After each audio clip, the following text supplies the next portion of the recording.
ॐ नमो भगवते वासुदेवाय।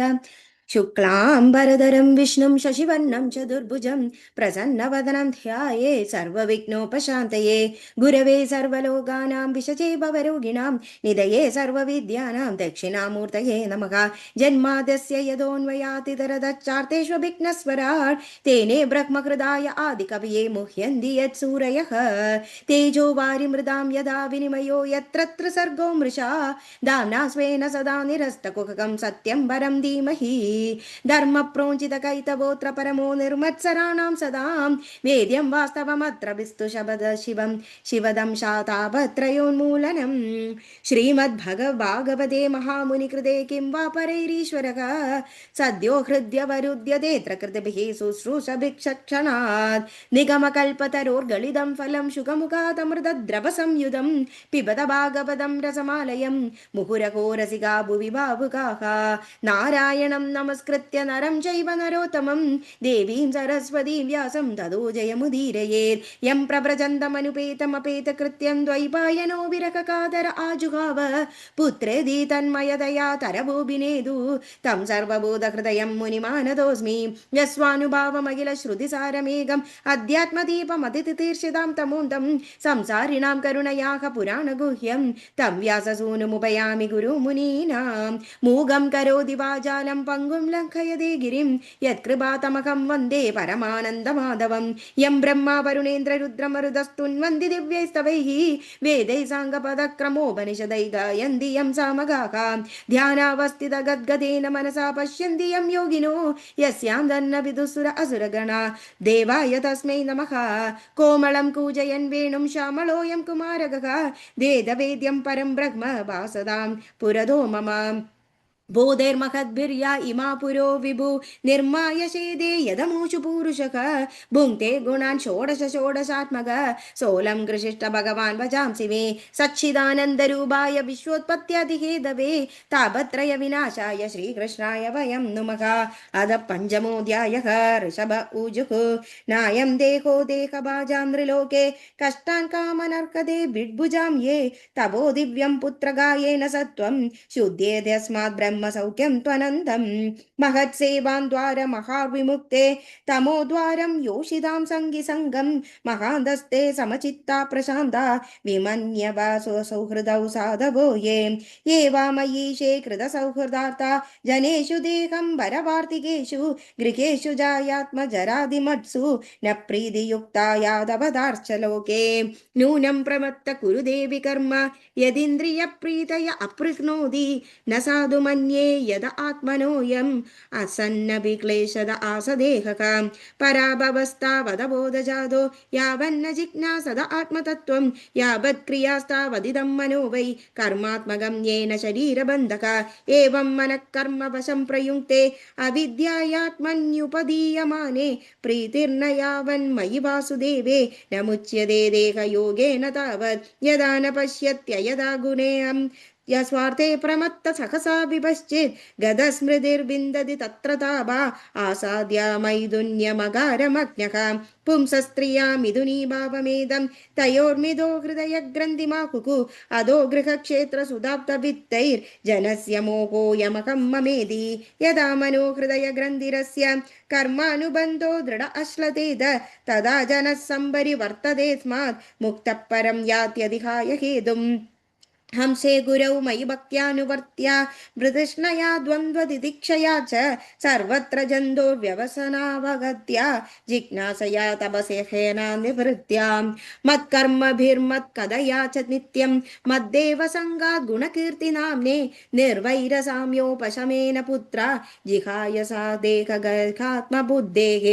अध्यात्मयोगेन विविक्तसेवया प्राणेन्द्रियात्मा विजयने श्रद्धेक् सच्छ्रद्धया ब्रह्मचर्येण शश्वत् असम्प्रदमोद्वादेन यमेन वाजां सर्वत्र मत्मा भव विचक्षणेन ज्ञानेन विज्ञान विराजितेन योगेन धृत्युद्यमसत्त्वयुक्तो लिङ्गं व्यपोहेत् कुशलो महमख्याख्यं कर्माशयं हृद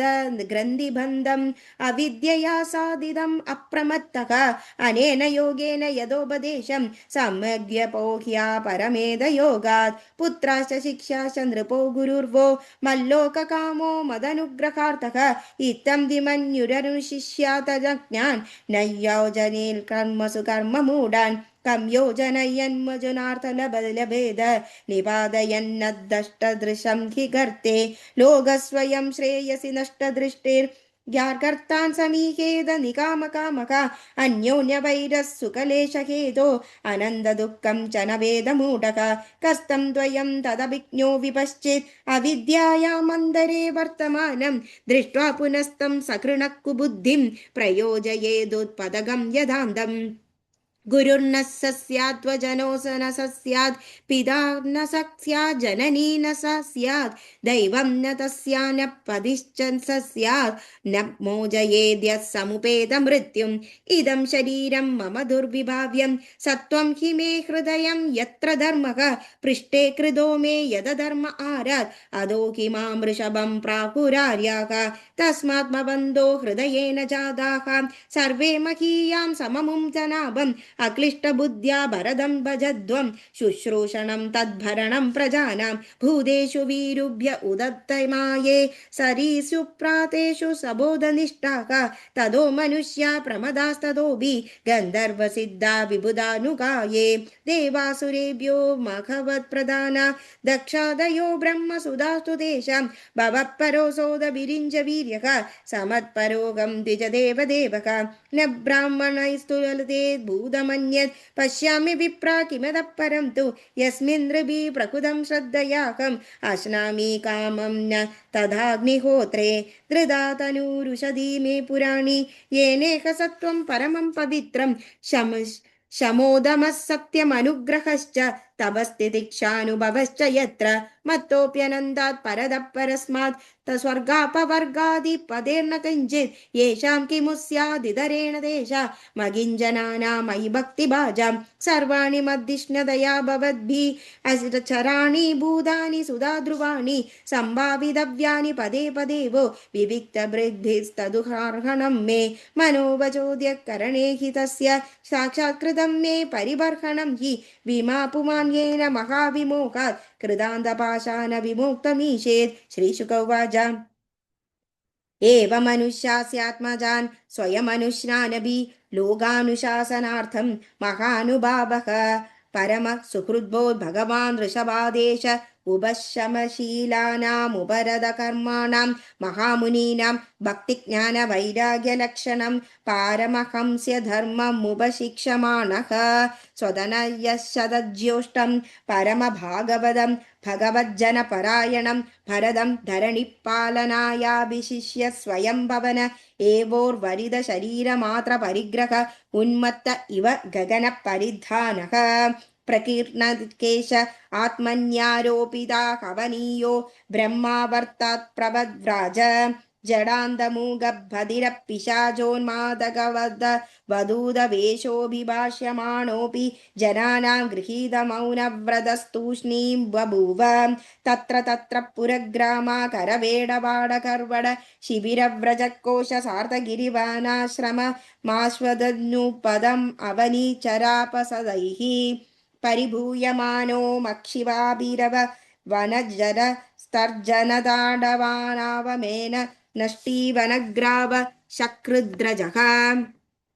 प्रक्षेपपूदिवादद्दुरुक्तैस्तब्धविगणया वेनावात्सवं स्थान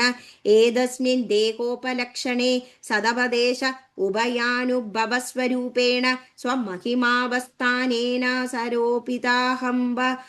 अभिमानित्वाद विकण्ठितमनाः पृथिवीमेघचरणः परिबभ्राम अधिसुकुमारकरचरणोरः स्थलविपुल बाह्वंसगलवदनाद्यवयवविन्यासः प्रकृतिसुन्दरस्वभाव हाससुमुखो नवनलिनदलायमान शिशिरतारारुणायतनयनरुचिरः सदृशः सुभगपोल कर्णकण्ठनासो विगूढस्मितवदनमहोत्सवेन पुरवनितानां मनसि कुसुमशरासनमुपदादानः परागवलम्बमान कुडिलजडिग पिशकेशभूरिभारो अवधूतमलिननिजशरीरेण ग्रहगृहीत इवादृश्यताम् यर्हि भावः स भगवान् लोकमिमं योगसाध्यादा प्रदीपमिव चक्षाणातस्त पदिक्रियाकर्म भीमत्सिदम् इति व्रतमाचरगर मास्तिदः शयान एवाश्नादि पिबति खादत्यवहे ममेहेदि हृदति स्म चेष्टमान उच्चरित आदिग्धो देशः तस्य हयः पुरुषः सुरभिसौगन्ध्यवायुस्तं देशं दशयोजनं समन्तात् सुरभिं चकार एवं गोमृगकागचर्या व्रजं तिष्ठन्नासीनः शयानः कागमृगगोचरितः पिबति खादत्यवमहेदि स्म इति नानायोगचर्याचरणो भगवान् कैवल्यपतिः ऋषभो विरद परममहानन्दानुभव आत्मनि सर्वेषां भूतानात्मभूते भगवति वासुदेव आत्मनो व्यवधानानन्दरोदरभावेन सिद्धः समस्तार्थ परिपूर्णो योगैश्वर्याणि वैहाय स मनोजवान्तर्दान परगाय प्रवेशदूरग्रहणादीनि यदृच्छयोपगतानि नाञ्जसा नृप हृदयेनाभ्यनन्दत् इति श्रीमद्भागवते महापुराणे पारमहंस संहितायां पञ्चमस्कन्धे ऋषभदेवानुचरिते पञ्चमोऽध्यायः